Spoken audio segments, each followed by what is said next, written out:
ओम श्री परमात्मने नमः। आप सबका आज की पावन कथा में हार्दिक स्वागत है। भगवान श्री हरि और माता लक्ष्मी आप सभी भक्तों की समस्त मनोकामनाएं पूर्ण करे। तो आइए आज भगवान श्री हरि विष्णु जी का ध्यान करते हुए आज की पावन कथा को प्रारंभ करते हैं, जिसमें कि वराह भगवान तथा अस्थि सरोवर तीर्थ की महिमा द्वारा भक्त कुमार तथा राजा तोंडमान के परमधाम गमन का वर्णन किया गया है। भगवान वराह कहते हैं कि एक दिन जब निषाद राज वसु तोंडमान के द्वार पर आया तो द्वारपालों से उसके आगमन की सूचना पाकर महाराज ने उसे दरबार में बुलाया और मंत्रियों के साथ पुत्र और परिवार सहित उसका स्वागत सत्कार भी किया। फिर उसके बाद प्रसन्न होकर उन्होंने वसु से पूछा कि हे वनेचर, किस कार्य से तुम्हारा यहाँ आगमन हुआ है। तो इस पर वसु कहने लगा कि हे राजन, मैंने वन में एक बड़े आश्चर्य की बात देखी है, उसे सुनिए। रात में कोई श्वेत रंग का वराह आकर मेरा साँवा चरने लगा।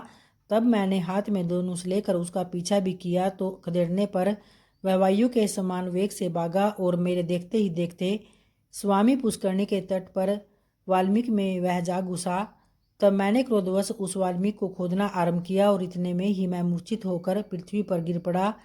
तो उसी समय मेरा यह पुत्र भी आ गया और मुझे पृथ्वी पर मूर्छित होकर पड़ा देखकर पवित्र होकर देवादिदेव भगवान मधुसूदन की स्तुति करने लगा। और तब भगवान वराह का मुझ में आवेश हुआ। उन्होंने मेरे पुत्र से कहा कि हे निषादराज, तुम शीघ्र ही राजा के पास जाकर मेरा सारा वृतांत उनसे कहो। तो राजा काली गौ के दूध से अभिषेक करते हुए इस वाल्मीकि को धो डाले और तब इसके भीतर एक परम सुंदर शिला दिखाई देगी। तुम उसे लेकर किसी कारीगर से मूर्ति बनवाए और जिसमें मैं भूमि देवी को अपने बाएं अंक में लेकर खड़ा रहूं और मेरा मुख शुक्र के समान हो जाए। तब मूर्ति तैयार हो जाने पर बड़े बड़े मुनीश्वर और वेखानस महात्माओं द्वारा उसकी स्थापना कराकर स्वयं तोड़मान भी उसकी पूजा करे। तो यूँ कहकर भगवान वराह ने मुझे छोड़ दिया और फिर मैं स्वस्थ हो गया। देवादिदेव भगवान वराह आपसे क्या कराना चाहते हैं, यह बतलाने के लिए ही मैं यहाँ आया हूँ। तब राजा तोंडमान भी यह सुनकर बहुत प्रसन्न और विस्मित हुए। तदनंतर पुष्कर आदि मंत्रियों के साथ कार्य का निश्चय करके वे वेंकटाचल जाने का विचार करने लगे और सब ग्वालों को बुलाकर कहा कि हे गोपगण, जितनी भी मेरी काली और कपिला गोएं हैं उन सब को बछड़ों सहित वेंकटाचल के समीप लाओ। तो गोपों को ऐसी आज्ञा देकर राजा ने मंत्रियों को सूचित किया कि कल ही यात्रा करनी है। और इसके बाद वह सब प्रजा को विदा करके जितेंद्रिय राजा ने अंतपुर में प्रवेश किया और अपनी पत्नियों से वराह जी की वह कथा सुनाकर वे रात में वहीं सो गए। सपने में जब भगवान श्रीनिवास ने राजा को बिल का मार्ग दिखाया और उनके नगर से लेकर बिल के अंत तक मार्ग में पल्लव बिछा दिए, तो राजा यह स्वप्न देखकर जब सवेरे उठे तो उन्होंने शीघ्र ही मंत्रियों पर जाओ और ब्राह्मणों को बुलाया। तब उन सब से भी अपना देखा हुआ स्वप्न सुनाकर जब उन्होंने दरवाजे पर दृष्टि डाली तब वहां पल्लव बिछे हुए दिखाई दिए। और तब उपयुक्त मुहूर्त में घोड़े पर सवार होकर वह राजा तोंडमान घर से चले गए और बिल के पास पहुंचकर वहीं उन्होंने नगर बनाया। तो उस समय देवादिदेव भगवान ने स्वयं राजा को यह आदेश दिया, अर्थात संकेत किया कि इमली और चंपा ये दो वृक्ष बहुत ही उत्तम हैं, इनका तुम पालन किया करो। इमली मेरा आश्रय है और चंपा लक्ष्मी जी का स्थान है। अतः राजाओं, ऋषियों, देवताओं तथा मनुष्यों को इन दो वृक्षों की वंदना जरूर करनी चाहिए। तब तोंडमान से ऐसा कहकर भगवान विष्णु चुप हो गए और उनका वचन सुनकर राजा ने चार दीवारी बनवाई और वे खानस कुल के मंत्रियों से पूजन भी करवाया। तब वे प्रतिदिन बिल के मार्ग से आकर भगवान को प्रणाम करते और लौट जाते।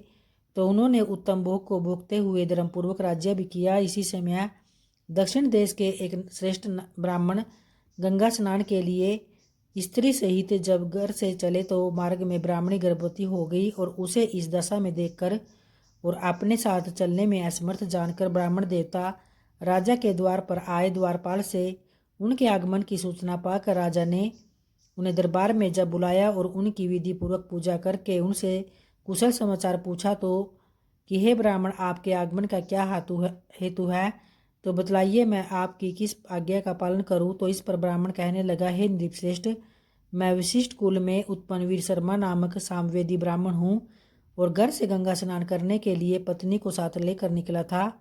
तब मार्ग में यह गर्भवती हो गई और कुशिक वंश की कन्या तथा बड़ी पुण्यशालिनी है। इसका नाम लक्ष्मी है। यह बड़ी सुशील और पतिव्रता है, तो इसे मैं आपके घर में रख कर अपना व्रत पूर्ण करना चाहता हूँ। अतः जब तक मैं लौट कर न आऊँ तब तक आप इसकी रक्षा करें। और तब ब्राह्मण की यह सब बात सुनकर राजा ने 6 महीने के लिए चावल और धन देकर ब्राह्मणी के लिए अन्तपुर में एक घर दे दिया और अपनी पत्नी को वहां रखकर ब्राह्मण प्रसन्नतापूर्वक गंगा स्नान के लिए चले गए। तब उत्तम क्षेत्र प्रयाग में भागीरथी गंगा के तट पर पहुंचकर उन्होंने स्नान किया और वहां से काशी की यात्रा की और वहां भी 3 दिनों तक रहकर वे गया को चले गए।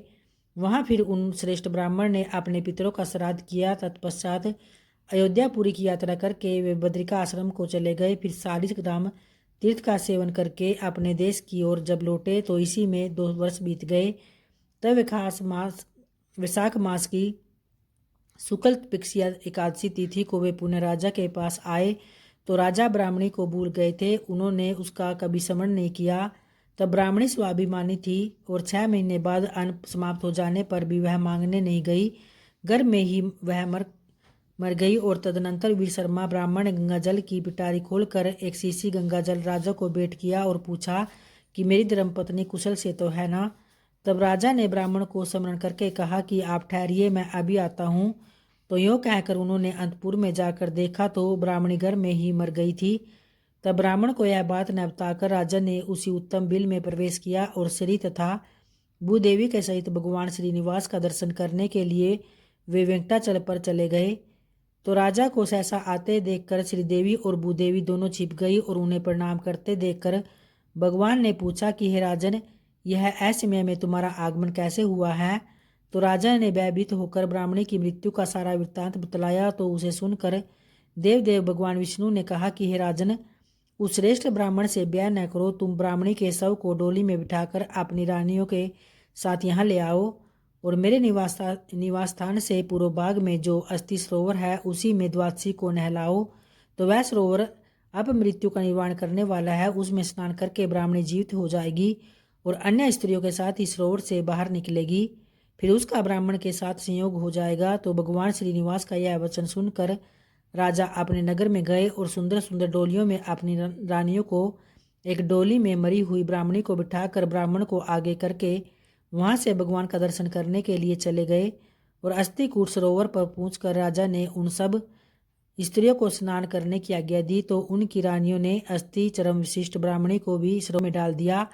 फिर तो वह जी उठी और शरीर के सभी चिन्ह पूर्ववत प्रकट हो गए। तत्पश्चात वह मंगलमयी ब्राह्मणी रानियों के साथ नहाकर सरोवर से बाहर आई और तीर्थयात्रा से पुनः लौटे हुए अपने स्वामी ब्राह्मण देवता से देवादिदेव भगवान ने स्मरण करके कहा कि मेरा एक भगत कुमार है जो कुर्म ग्राम में निवास करता है, वह अपने घर में मेरी पूजा करता है और मैं उसे स्वीकार करता हूँ। तो भगवान की यह सब बात सुनकर राजा उस कुमार को देखने के लिए जब गए और कुर्म में जाकर उसके घर में पहुंचे तो राजा को आया देखकर कुमार उन्हें प्रणाम करके आगे खड़ा हो गया और उसका नाम भीम था। तब राजा उससे पूछने लगा कि हे भीम, तुम अपने कुल में सबसे श्रेष्ठ हो, बताओ भगवान की पूजा किस प्रकार करते हो।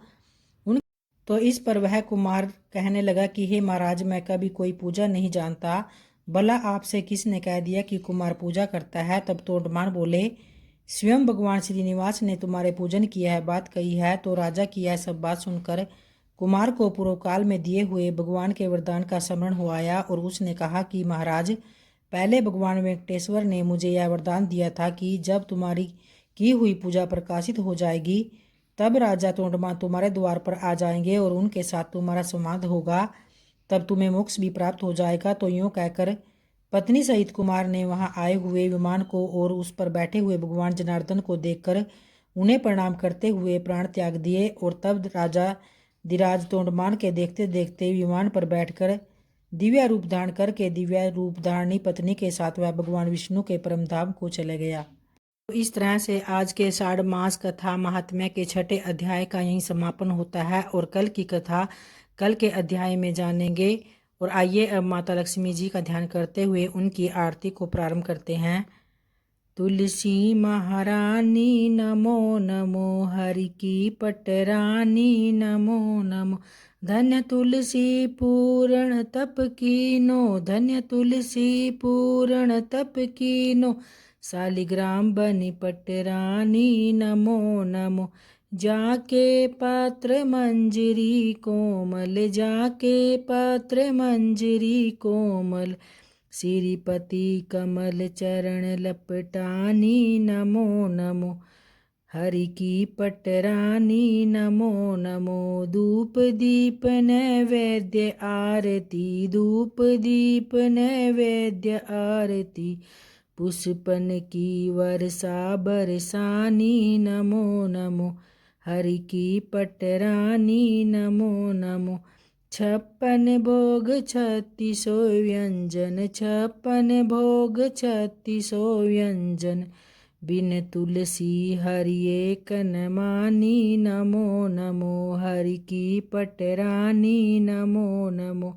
सभी सखी मैया तेरो यश गावे, सभी सखी मैया तेरो यश गावे, भक्ति दान दीजे महारानी नमो नमो। हरि की पटरानी नमो नमो। तुलसी महारानी नमो नमो। तुलसी आरती संपूर्ण हुई। धन्यवाद भक्तों।